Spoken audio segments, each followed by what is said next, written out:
Dans cette vidéo, nous allons voir ensemble pour quelles raisons tu ne dois pas avoir horreur de la concurrence. Bonjour, je m'appelle Olivier Ranocha, je suis copywriter freelance pour web entrepreneur et fondateur de l'Académie du francophone du copywriting. Ce que je fais, c'est que j'aide des personnes qui veulent apprendre à écrire des textes qui percutent pour exploser le résultat ou ceux de leurs clients. Alors, très souvent, les personnes avec qui je discute disent « Ouais, mais moi j'ai une idée et c'est génial parce qu'il y a personne dedans. » Et elles sont toutes folles, toutes contentes. On dit « Waouh, c'est top, j'ai trouvé une idée, il n'y a jamais personne qui fait ça. » Et au contraire, je rencontre après des personnes qui sont affolées, qui me disent « Ouais, j'aimerais bien me lancer là-dedans, ça me plairait bien, mais… » Quand je vois la concurrence qu'il y a, quand je vois le monde qui bosse déjà là-dedans, ça me fait peur, donc du coup, je me lance pas. Et en fait, ce qu'il faut bien comprendre, c'est qu'il ne faut pas avoir peur de la concurrence. Il ne faut pas se dire, ok, comme il y a de la concurrence, je n'y vais pas. Et au contraire, se dire que c'est extrêmement bon signe. Pourquoi? Vous savez, si il y a tant de gens qui bossent dans un domaine, c'est pas pour rien. C'est simplement parce que c'est un domaine dans lequel il y a de l'argent à se faire. C'est un domaine dans lequel il y a moyen de réussir. Alors, je ne dis pas que c'est parce que vous allez vous lancer dans ce domaine-là que vous allez automatiquement réussir, d'accord? Il va falloir bosser, il va falloir se différencier, il va falloir apporter de la valeur, il va falloir apporter des choses différentes. Mais en tout cas, à partir du moment où vous décidez de vous lancer dans un domaine où il y a de la concurrence, vous avez déjà au moins une réponse à une question importante, c'est est-ce qu'il y a de l'intérêt? Est-ce qu'il y a de l'argent à se faire? Est-ce qu'il y a moyen de réussir? Oui, oui et oui. Puisque si beaucoup d'autres personnes ont déjà décidé de se lancer là-dedans, c'est parce que il y a effectivement matière à travailler. Alors que si vous dites, moi j'ai trouvé l'idée géniale, c'est vraiment top, il n'y a personne qui a encore lancé cela.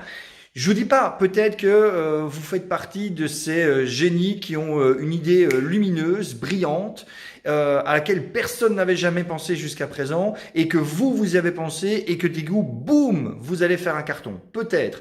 Mais au niveau probabilité, ne misez pas là-dessus. C'est un petit peu comme vouloir miser sur le fait de gagner au loto ou à l'euro million pour devenir riche. C'est vraiment miser sur la chance et c'est pas comme ça que l'on construit quelque chose de fiable et de rentable. Tandis que si vous allez sur un marché qui est concurrentiel, si vous allez sur un marché où il y a déjà du monde, vous pouvez réussir à percer. Alors bien entendu, ça va vous demander de travailler. Bien entendu, ça va vous demander de proposer des choses un peu différentes. Bien entendu, ça va vous demander de trouver votre propre voix, de trouver votre propre ton. Vous savez, d'amener une certaine fraîcheur, d'amener une approche différente.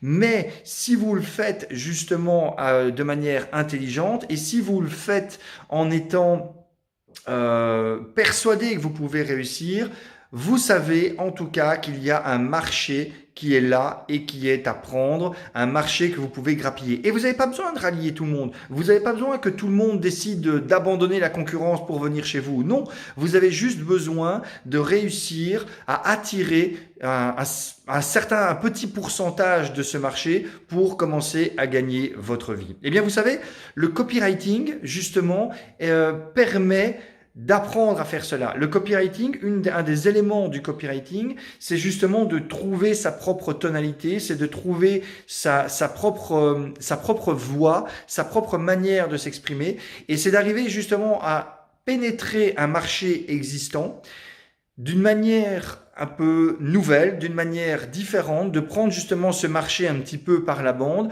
ne pas le prendre de face, c'est-à-dire ne pas le prendre de la manière dont tout le monde s'attend. Voilà, donc tout le monde s'attend à ce que à ce qu'on arrive dans un marché de cette manière ou d'une autre manière, etc., etc.